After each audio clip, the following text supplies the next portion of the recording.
Welcome to another edition of Inside the Lab, Hunt's Playbook. I'm Emery Hunt, the czar of the playbook, and in today's episode I'm going to break down the 3-5-3 defense and why I'm such a fan of this defense. Now, some of the strengths of the 3-5-3, number one, it's a contained defense. You're balanced on both sides, so the offense doesn't know which side that fourth or fifth rusher is coming from. It's an 8-man front defense, which puts you in better position to stop the run, but you also have 5 speed defenders on the field to put you in better position to protect yourself versus the pass. And this is a defense that allows you to get in and out of your nickel and dime defenses with ease. If you have the right personnel on the field, you may not have to substitute at all. Now, some of the weaknesses of this defense, just by formation alone, the offense may come to the line of scrimmage and see 3 down linemen with 3 linebackers stacked behind those guys and think they can run inside all day long. You kind of tip your hand coverage-wise with 1 safety deep. Maybe they can only play cover 1, or maybe they can only play cover 3.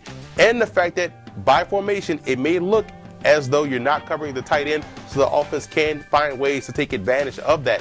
But let's go deeper inside the lab to take a look at some of the responsibilities of the players that you will need to run the 3-5-3.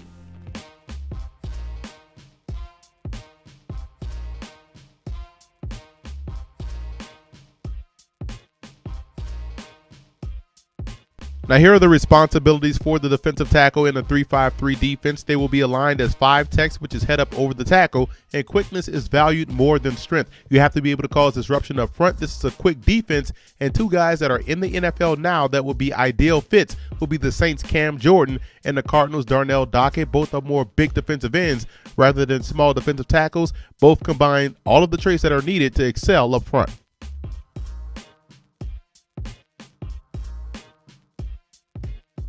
Your nose tackle will be lined up directly over the center in a zero technique, and he has to be your best defensive lineman that can command a double team. No other player came to mind outside of Vince Wilfork of the New England Patriots at 6'1", 325 pounds. He's strong enough to anchor and collapse a pocket, but also quick enough to win one-on-one battles.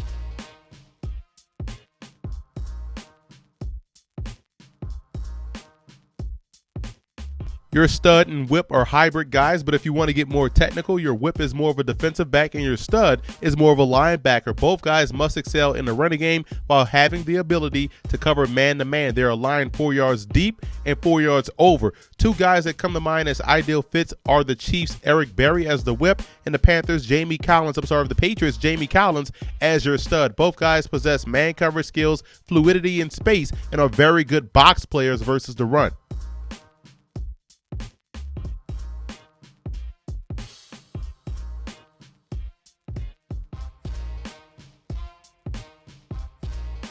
As for your inside linebackers, Will and Sam must be very good athletes that have the freedom to roam around pre-snap to confuse the offense. Your Mike is the more physical of the group and also has to be your best tackler, and size only matters for the Mike, which is why he can be a step slower than the other 2 guys. Now, looking at NFC South, and I see 3 perfect fits: Levante David from the Bucks as your Will, the Panthers' Luke Kuechly as your Mike linebacker, and the Falcons' Sean Weatherspoon as your Sam. All 3 linebackers are instinctive and move very well, which is why I think they would be ideal fits in a 3-5-3.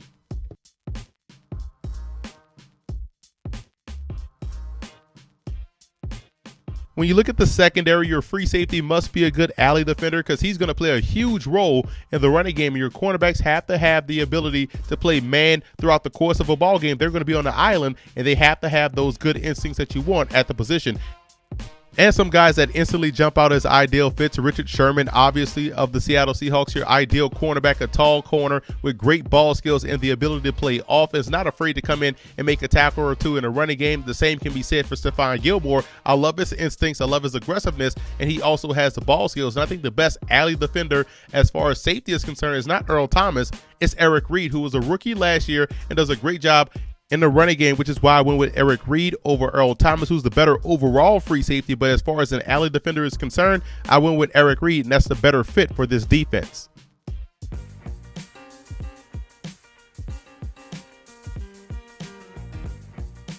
Now, versus spread teams, you're going to see this is one way they can match up versus teams that come out in 1, 2, 3, 4 wides. You just walk out your weak side linebacker over this number 2 guy right here. You're going to stack your Mike backer and your Sam backer behind these guys like you would normally do in a defense. You're going to walk your whip back a little bit, giving a look of a cover 4. Now, the most important thing versus spread teams, you really depended on the fact that 6 guys, 1, 2, 3, 4, 5, 6, these 6 guys have to be able to stop the run if they audible to a run either way. They're going to have to stop the run right here. Now, formation adjustments have to happen. They're key. However they plan to move these guys around, these guys have to adjust. Now, you can't get outflanked. That's the biggest thing spread teams try to do when they spread the field. They're trying to get you to be outflanked, which is why I love this defense, because it's tougher for a team to outflank you. So this is one way they can match up versus the spread. Again, it shows cover 4.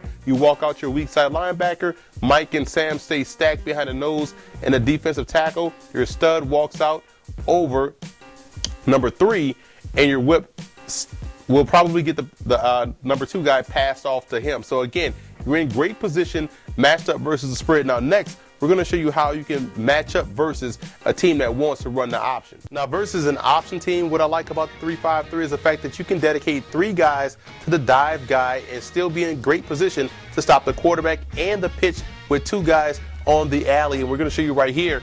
See how we aligned it versus an option attack out of the I formation. And you see where we have the nose, the Mike, and the 5 technique on the strong side designated for the A and B gap, playing the dive guy. We have the Sam backer's job is to play this quarterback, so he has C gap. Stud is going to scrape outside shoulder of the tight end, trying to walk him back inside and play the pitch. And just in case this guy gets beat by the tailback, you have the cornerback playing the alley defender and a free safety protecting both guys so they can even be extra aggressive in trying to stop the pitch man. But you have your quarterback covered by the Sam, your Mike, nose, and 5 technique to the strong side, all responsible for the dive guy, which is great because now the matchups favor the defense coming strong side with an option attack. You have 1, possibly 2 guys playing the quarterback, 1 guy playing the pitch, 1 guy also playing the alley or helping out on the pitch. So you can have 2 guys for the quarterback, 2 guys for the pitch, and 3 guys designated for the dive. Now, versus an ISO, let's say they want to run the ISO, which is a little bit different than the option. So now you have the fullback leading in the hole. So let's say they want to run the ISO here, bring the tailback down inside. What you're going to ask this defensive tackle to do is to play away. Now he's going to play away. Same rules apply for the Sam, playing the cutback, but you have 2 guys designated at the point of attack. So you hope the nose can command this double team here.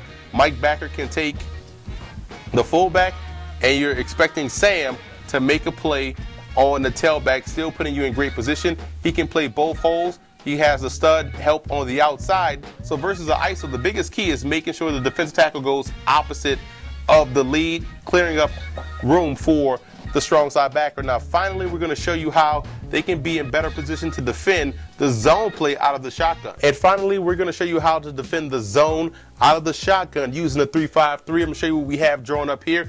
Zone principles apply for the offense. You see I've already drawn that up. But basically, any run defense, it's about playing gap discipline. If you play gap discipline in any defense versus any front versus any type of run, you're going to stop the running game more often than not. You just have to be gap disciplined. And that's essentially what you have to do versus the zone out of the shotgun in the 3-5-3 defense. You're going to ask your whip to play backside contained. That's his responsibility. Strong side defensive tackle, his job is to secure the C gap. Boom, right there. Weak side defensive tackle, he has to get this B gap secured. That's his job.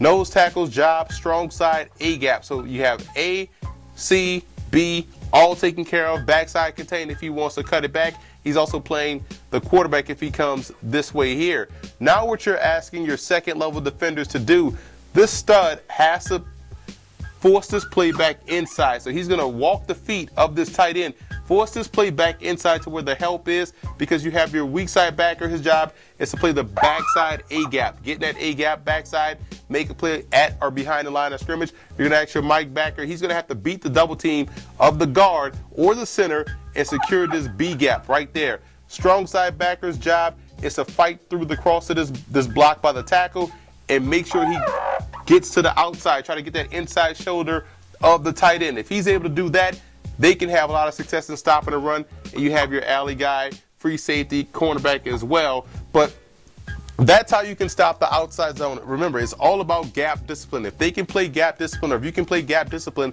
you're going to stop the run more often than not. Just securing your gaps, doing what you're supposed to do. Only two guys have to beat double teams. That's the nose and the Mike backer.